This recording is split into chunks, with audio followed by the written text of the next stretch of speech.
Greetings and welcome to another depressing or inspiring or appetizing, depending on how you look at it, episode of Preserve the 80s. You may notice I'm in a different setting than usual today.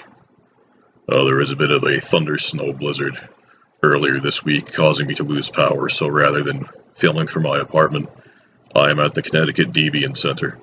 Yes, I know Debian is the correct pronunciation, but after saying Debian for so long, I cannot know it by any other name. With that being said, this will be a shorter video than most, as I don't have that many things to review today. And also, it's a Friday, so I went to Wayback, but could not purchase any burgers, so I'll be presenting to you the Wayback cod sandwich. Now, Wayback is a bit pricier than most of the places at which I dine, which tells you something about my level of income, but so do my clothes and my many references to being poor. But this seems to be a quality fish sandwich on the whole, other than some awkwardly positioned lettuce, which I will remedy now.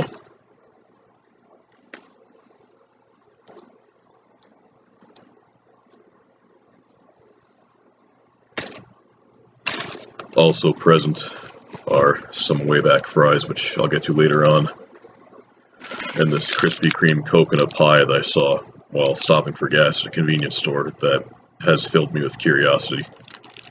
So let's start with the sandwich. Now, if you're not already aware, Wayback offers the 9x9 burger.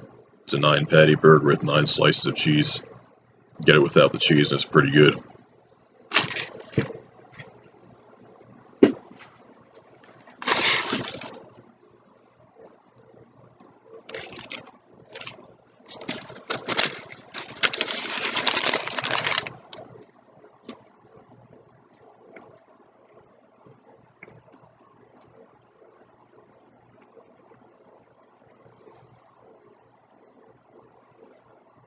Well, my initial impression is, on the whole, it's pretty good.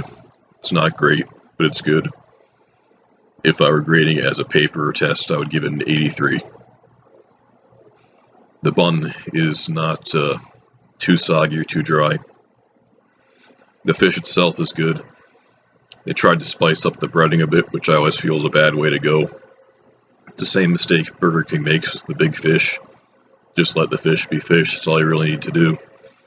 The tartar sauce isn't overwhelming, and which is good because that doesn't create the mess that it normally can. It's sort of a slightly above average fish sandwich, I guess. It's sort of a B student of the fast food world. Now here are the Wayback fries. French fries should always be consumed with butter. I don't have any on me, so I will now show you the next best way to eat them. Or I was going to, but I've lost my salt for the second time within the past 2 minutes. And here it is. Even if your fries are already salted upon the time when you receive them, you need to douse them in more salt, because that blood pressure is not going to raise itself. And it's also just better taste-wise. This is a cup of mayonnaise, which normally I don't use on much of anything, but if I can't get butter, sometimes I put this on my fries instead. Makes it feel rather continental too, because it's something that's popular in the Netherlands and regions of France. There's also this Wayback sauce that I don't intend to use for anything.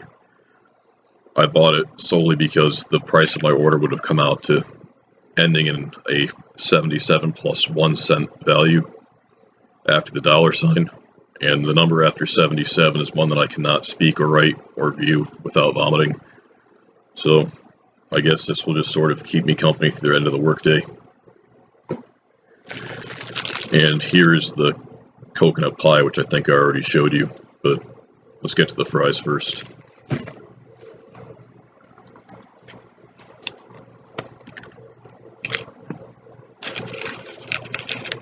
There's 2 ways to go. You could either dip them in mayonnaise like this,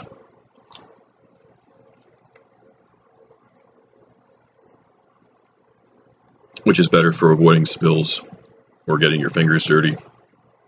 Or you could just dump it on there, which I would do if there was butter, but being that I'm out of napkins and only have paper with which to clean myself today, it just doesn't seem like a safe investment. So dipping it is.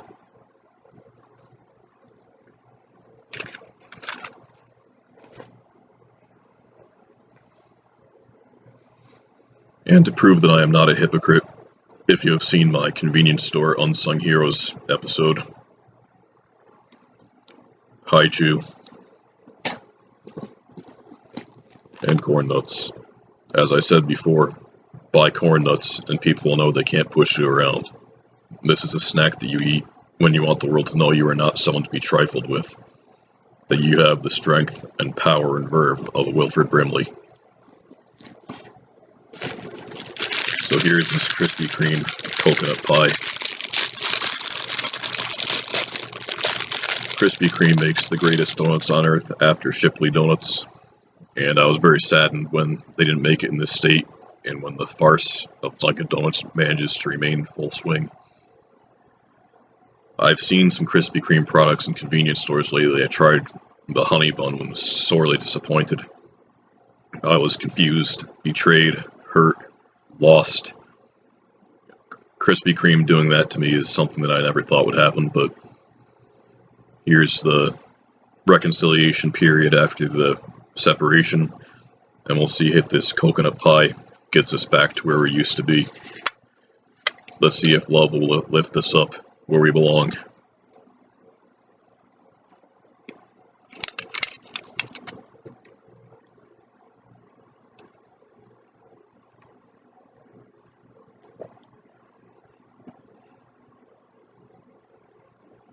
Well, that was the wrong song to reference based on how this pie tastes. It's more of a tainted love situation, or a don't do me like that situation. Well, that's about all there is to say for this video. If you have a Krispy Kreme where you live, please support it. Don't let your region lose such a beautiful asset. You don't want to be stuck with Dunkin' Donuts. And you don't want your only Krispy Kreme options to be odd packaged items that they really shouldn't be doing. They're better at doing it fresh. They're not really the type that seems to be good at planning in advance and shipping things out. It just isn't the same. That's why you get to buy their donuts right off the line. So with that being said, please support Krispy Kreme. Go to Wayback if you want to.